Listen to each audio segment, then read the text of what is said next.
Today on ATV360, downtown student safety. Are we doing enough to protect students downtown?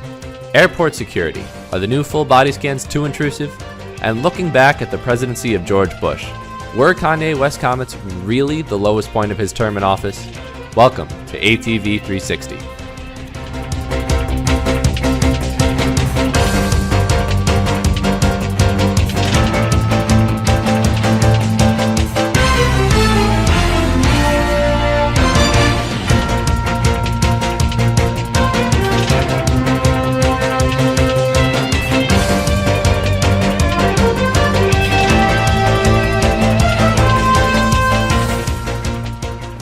Welcome to ATV360. I'm Kevin Fox. I'm Will Gallagher. And I'm Lisa Belli. First up, we're talking about Four Loko and other caffeinated alcoholic beverages. The New York State Liquor Authority and the beer distributors of New York have come to agreement to stop selling these beverages in New York State. What do you guys think? It's so upsetting. I love Four Loko. And I'm like really upset to find out that on December 10th they're making it all like you can't distribute it anymore. They have to be off the shelves. So if they, got a shipment in, it has to be sold by December 10th. They just got to throw it out. You know what I'm curious about though is can we order online and have it mailed here? I wonder. That's what I'm curious about. Because Cool. Like there are certain cigarettes that you can't buy in stores anymore, but you can have mailed to you, or do we have to go across the border to Massachusetts to buy it? Massachusetts, or I think Pennsylvania, New Jersey. It's only been banned in 4 states so far. Well, yeah. What is it? New York, Michigan, Washington, and I don't remember the other one. I think it's those 4 states. That's like really. New York's in the same league as Oklahoma now. Oh wow! Oh boy. Okay. I mean, you guys think these drinks are dangerous? They're two caffeinated beverages, somewhere between 3 and 6 alcoholic beverages? I really just think you need to be able to gauge your own intake. Like some people, 1 Four Loko and they're done, but some people, they have like the mentality to know when they're done, stop drinking. And you know what? It's not because they get rid of Four Loko, people are going to stop drinking caffeine and alcohol together. You could do Red Bull and vodka. You could do all that kind of stuff, and it's not. Just because Four Loko's going doesn't mean we're going to have an issue with it. All right. Well, with that, we're going to move into our first field report of the day by Caitlin Doyle about off-campus safety.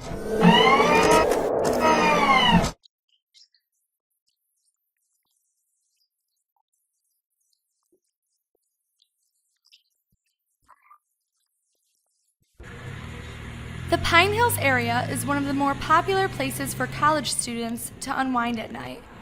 But it is also one of the more common areas that leave students vulnerable to becoming one of the next crime stories.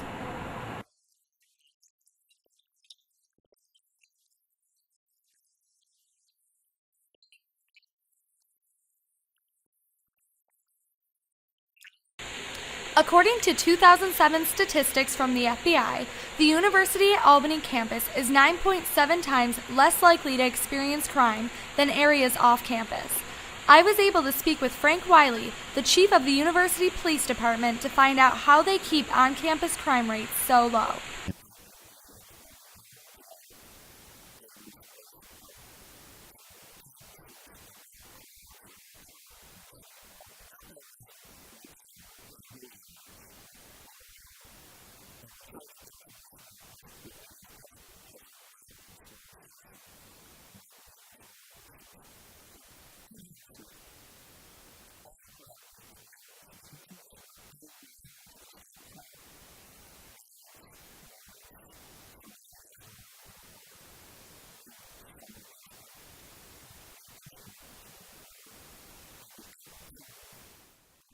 Chief Wiley spoke to me about what students can do to prevent being victimized.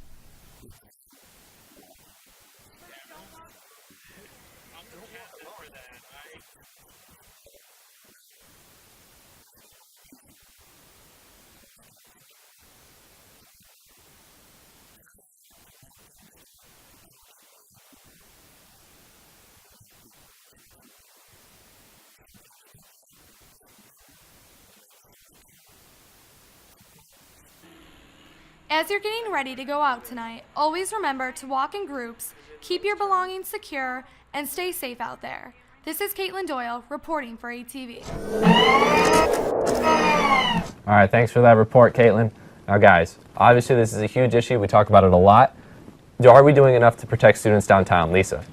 You know what? We definitely are doing enough to protect students downtown. Both police forces do enough. University at Albany Police and Albany Police Department. And you know what? I think it's a load of crap that the students need to do more downtown in order to protect them. So Lisa, then explain to me why this crime blotter right here has more than 35 reports. Yeah, with all the things on campus, let's see. Podium, Yeah, Indian but I'm saying these are just reported up campus. Yeah, that's on How many are campus. not reported from downtown? Well, that sucks because you know what? We do so much to protect. Well, I don't do it. I'm not a police officer. Do we? But you see those signs that they put up? Lock your car, secure your belongings. You see that big light they put up on Hudson Ave? When there's a dangerous guy behind me, I'm so glad that sign is there. It makes me feel so safe. Really? Because on every single corner when I go downtown, I don't know when you go downtown, but when I go downtown and hang out with my friends, I live downtown. There's police everywhere. There's police cars all over the place. Just this past weekend on Western Avenue, it was closed because of the amount of arrests that they made this weekend. But the question is, are UA Police and Albany Police working together? Do you know that we fired several of our downtown police officers this summer because they were wasting their time watching movies, and we decided it would be cheaper just not to rehire them? Well, hey, why would we replace them? Why would we keep somebody in our system that's not doing the job? The people that are police officers that are downtown do their job. They're arresting. Several of them. Several of them got fired. Okay, well they're not there anymore. So why are we continuing to argue about that? So I'm saying it's going to get dangerous. We're going to have another Richard Bailey if we have issues like this where we just fire people because I understand we had to fire them, but we need to replace them, and we're not doing our job if we're not replacing them. Well, I'm sorry that people watch movies on the job and stuff like that. If they're watching a movie, I doubt that they're in the police car trying to be protecting the students downtown. I bet that they're in the police house. But that's not the point. The point is that they didn't replace them, so they're not doing their job to protect us. Oh, I'm sorry. So four police officers down now. Okay, now we don't have enough going on. You'd be now surprised. We don't have enough police force. I'm pretty sure they're on their feet. I've seen them on horses. They're on their bicycles. They're in cars. They're all over the place. And if you don't see that when you're downtown, I think you're walking downtown with your eyes closed. Or maybe you're just too drunk to focus. You Albany Police has a horse? Yeah, you've never seen those not you horses. Albany. I've seen. Oh no! Well, why would the U Albany Police? Well, that's the Department discussion. come Is downtown? that you? All right, guys. Horses or not. Final thoughts on this issue, Lisa. The U Albany Police Department needs to protect students on campus, while the Albany Police Department definitely does its job downtown. Well, work together, guys. All right. With that, we're going to move on to our special report by Susie Clefane.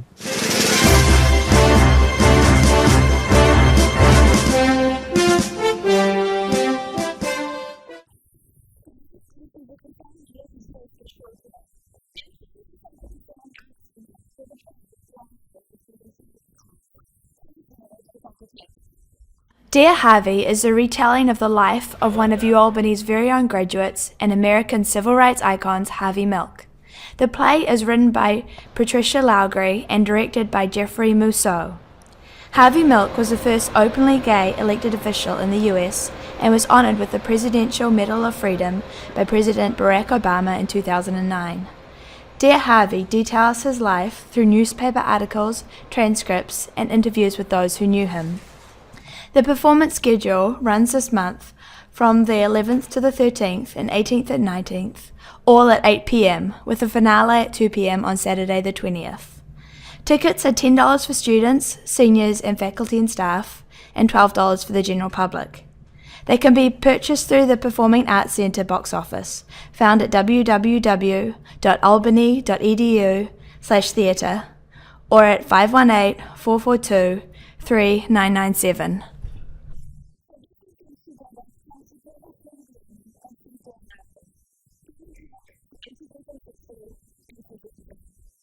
All right, thanks for that, Susie. Dear Harvey plays this Thursday and Friday for his final shows of the run. Also coming up Monday, tonight, we've got the Great Danes against American over at the SEFCU Arena. Tuesday, we've got Mayor Jennings visiting University Hall for a discussion on community service. Wednesday, there's a raffle night, sponsored by Res Life. The prizes include iPads, special parking permit, and what else? We've got... Do they have those raffles where they give out, like, the first number for rooms and stuff like that? Yeah, we've got a special lottery number. And then Thursday, the big event that everybody's looking forward to from SA, the Third Eye Blind concert's coming up. Oh, I'm so excited for that. What is that called? Fall Fest now? Fall Fest? I mean, I'm just a little upset that they took away Park Fest, But I mean, Park Fest and Fountain Day are right around They each other. Didn't they kind of combine them last Yeah, year? and that was, I didn't like It didn't that. go And over Flo well. Rida wasn't good anyway. No, so he I wasn't. don't know who chose him, but I hear that. I mean, I don't know. This is from the rumor mill, and I haven't really kept up to date because I can't go on Thursday to the. You can't go on Thursday. Oh, you gotta go with us. I can't. Why on we earth have aren't an you going? ATV meeting, don't we?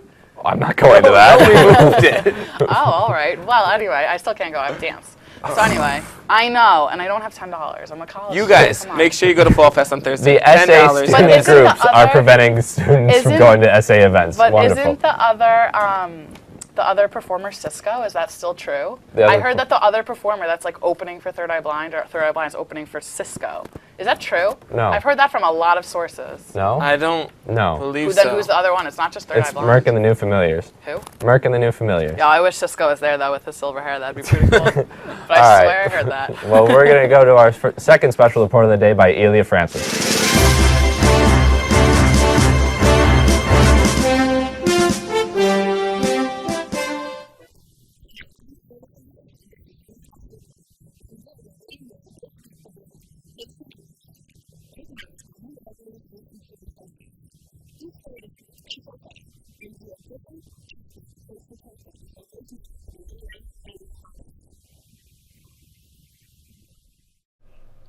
HSA will kick off the week by teaching you a little of the country's language in Creole 101. Next, they will have We Don't Get Down Like That, where HSA teams up with JAMSA to discuss Caribbean men and the effect of homosexuality in the Caribbean culture. On Wednesday, head over to the Empire Community Building at 8 for literally a taste of Haiti. Expect delicious Haitian food and some music as well. Thursday, HSA will come together with Fuerza Latina to teach you both compa and merengue. After a little competition, the winner will win a free ticket to Friday's auction, the location and time to be announced. And last but not least, the week will end with HSA's annual male and female auction, Battle of the Sexes, an LC18. All proceeds will be donated to Yele Haiti Foundation. Last year, they raised over $1,400. Tickets will be sold at the podium.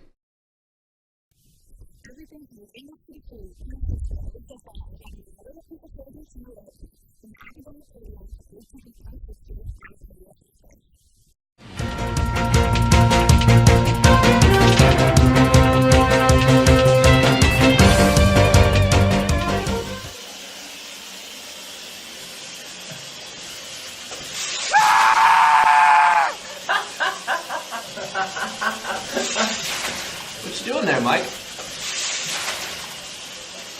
What the?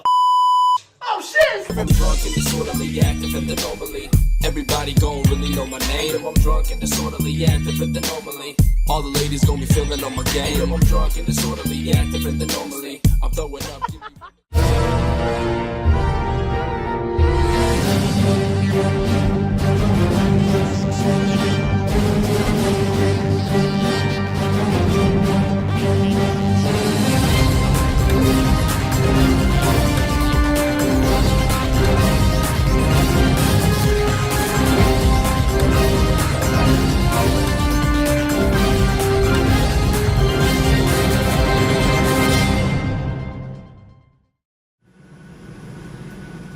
Guys, we've been here for an hour.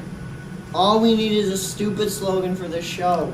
How about the sketchy character show better than chugging a bottle of hot sauce? Yes, it is. Give me another one. The sketchy character show. It makes you poop. Does it? It's like an energy drink for your humor! Okay, I was thinking a little less roid rage, a little more humor. The sketchy character show, because porn isn't free. Yeah, yes it is. Haven't you ever heard of the internet? The sketchy character show, we don't have a slogan. Jimmy, we haven't heard from you. I know you're sitting on a gem over there. Okay, how about the sketchy character show, the most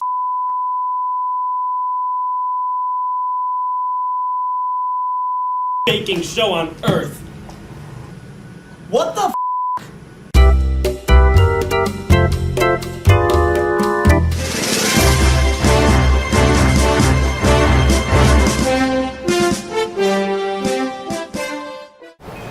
And this is your special report.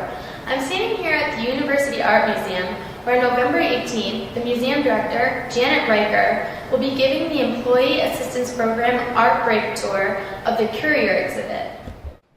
The Courier exhibit, which opened on October 5th and will end on December 4th, brings together a range of contemporary artists who have created works that are rooted in the physical, communicative, or iconic properties of the typewriter. You can come check out the museum on your own every Tuesday from 10 a.m. until 8 p.m., Wednesday, Thursday, and Friday from 10 a.m. until 5 p.m., and every Saturday from 12 p.m. until 4 p.m. The museum is not open on Sundays or Mondays. Or you can join in on the Art Break Tour on November 18th. It begins at 12 o'clock noon and goes until 12:45 p.m. Since this event is held by the Employee Assistance Program, the tour is free of charge and open to UAlbany and Research Foundation, faculty, staff, and family members, University Auxiliary Services employees, graduate student employee union members, and retirees. To RSVP for the Art Break Tour, email bseckerson@uamail.albany.edu, or you can call 442-5483. The registration deadline is Tuesday, November 16th. To find more information on the University Art Museum and upcoming exhibits and events, go to the website www.albany.edu/museum. So come check out the Courier exhibit at your very own University Art Museum. You're not going to want to miss this. And it's just next door. From the University Art Museum for ATV360, I'm Lindsay McKern.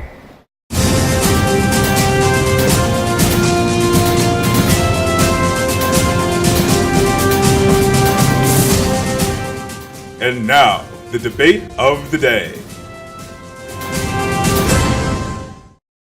Now, for our debate of the day, we're talking about the travel screening system, the new one, the full body scans. CNN just ran an article about it. What do you guys think? Do you think it's too intrusive? Will? Absolutely. It is far too intrusive.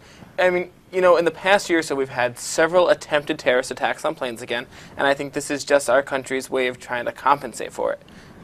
You know what? I definitely think that it's necessary to have all the precautions in place, because when you're in the air, there's no way for you to get out of that plane in case there is a terrorist attack, like there is like in the buildings and stuff like that. Like, not that I'm saying a terrorist attack in a building is a good thing, but it's kind of easier to get out of it once you're on a plane and you're stuck there and there's a terrorist and he's got a bomb. Goodbye. So we're going to jeopardize ourselves to do this? What do you mean jeopardize ourselves? Oh, you're going to be uncomfortable for 5 minutes while body scans going Actually, through you? Lisa, if you actually read the article, I did actually it read the explains that people get, not the largest amount, but still get there's ionizing radiation that will go through them as they go through this. Now, if you're, especially if you're a person, why don't you tell me what happens to those people? Well, because I'm hold on, pretty sure in that article they say there's no valid health risks yet. No, There's none yet. they said that the airlines haven't said of any, but people are starting to worry about it. And the fear is business travelers are going to have an issue if they're going through the airport 5-6 times a week,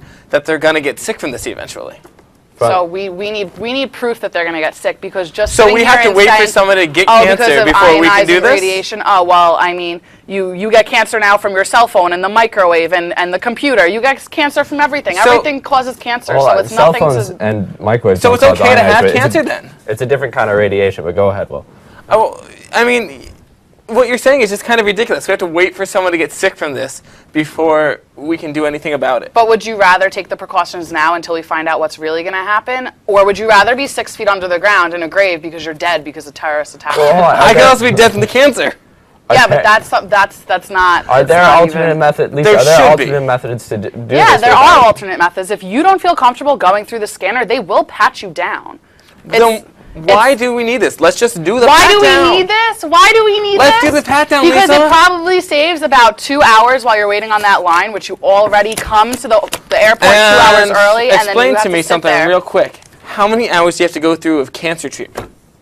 Yeah, you know what? Saves you a lot of time. Who said that this causes cancer yet? Well, nobody said So this we have to causes wait. cancer We have to yet. wait for you to get cancer. That's not fair. No, that's not. That's not fair at all. But you know what? I would rather see something. No, I would rather see something and have it prove that it's going to hurt me.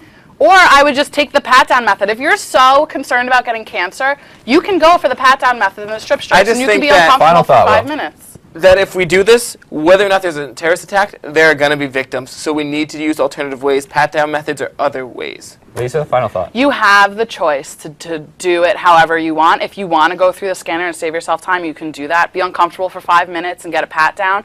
I think that whatever steps we need to take to get rid of terrorists and to get rid of that fear of flying on planes, we need to take the steps to do it. That's not going to get rid of terrorists. All right, guys, stay tuned. We're going to go to a short break, and we're right back with another debate of the day. He the type to keep a couple $100 in the rubber band. Just left MoneyGram in the lemon lamp. Hot damn, make me scream like a summer jam. I mean, that shorty must be from the motherland. Anyway, I think I met him in the sky. When I was a geisha, he was a samurai. Somehow I understood him when he spoke Thai. Never spoke lies and he never broke fly. S on my chest, let me get my cape on. He's so thugged out, Ghostface and Raekwon. Convict, just like Akon. Cause you know the stitches be putting the Jake on. Shouty, I'ma only tell you this once. You're the illest boss I got dope. For your love and I'ma die hard like Bruce Willis. You got spark, you got spark, you got something all the girls want. You're like a candy store and I'm a toddler. You got me wanting more and more. Your love, your love, your love, your love.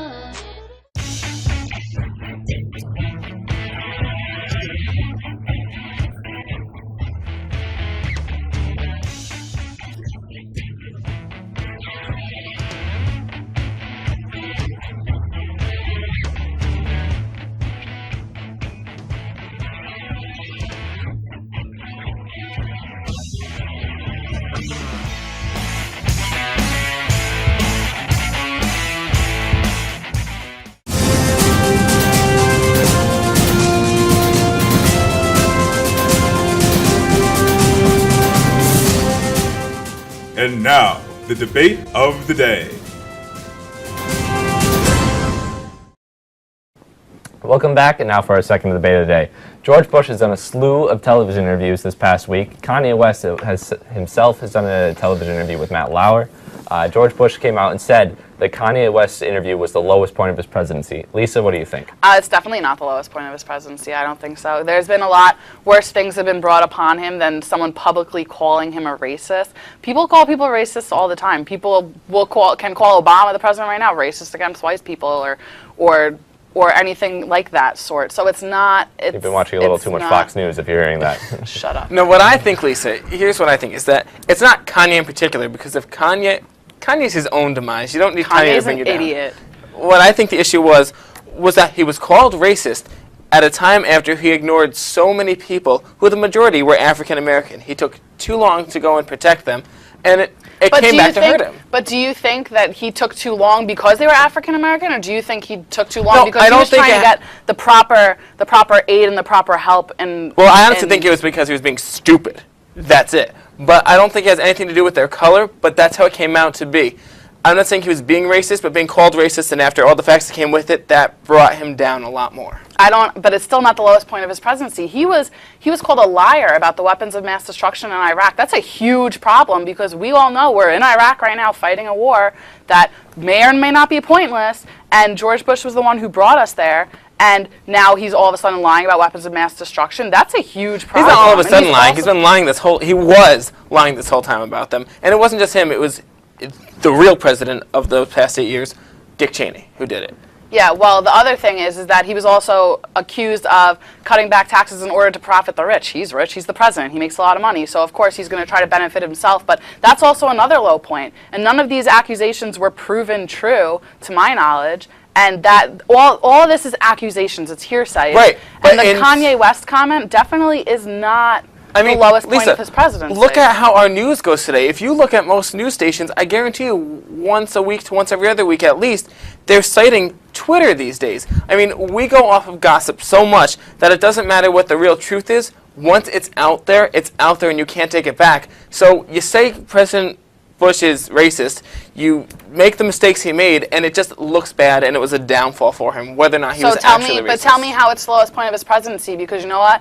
And then they have this whole I'm apologizing with Matt Lauer and blah blah blah blah blah, and he's Lisa makes a good point too. There's also the sorry state that the economy left it in? Why is this issue the most important one, Will? Yeah, like it's not. I think when we go back 20 years from now, maybe a little bit further, what we're going to look at, depending on where you are, is yes, the economy is going to be blamed on him, and he's going to blame it on somebody else because that's what he's really good at, is saying, oh, I didn't know. But what I think is going to happen is, especially in urban areas, you're just going to see this massive amount of remembrance of, well, President Bush didn't like African Americans. That's true. And this was Hurricane Katrina. Obviously, was a huge issue. Why is yeah, the but other it's issues not. more I mean, important? even though Bush, even in his interview with Matt Lauer, said that it was the lowest point of his presidency, I think it's just because I just think it's because it's being brought up all the time now, and now it's being rehashed, and now it's being brought back, and that's why you're saying it's the lowest point of presidency. But you just made my point. But tell whether or not it could actually be the lowest point, it became shut your mouth and listen to me. How is being called a racist the lowest point in his presidency? Because the Prove how that, because he's upset about it. You just proved it yourself. Go back and watch this on ATVAlbany.com tonight, and you'll see. No. All right, Lisa, final thought real quick. That's definitely not the lowest point of his presidency. So many worse things have happened while he's been president, and I loved Bush. I thought he was a great president, but he has been accused of many things. We're over on time, Will. They canceled a comedy show called That's My Bush. They should have kept it because they could have just let him use his real life, and that would have been hilarious. That makes a lot of sense. All right, well, guys, obviously a debate. We're going to talk about it more. Thanks for watching ATV360. I'm Kevin Fox. I'm Will Gallagher. And I'm Lisa Belli. Make sure you stay tuned for ATV360 weather.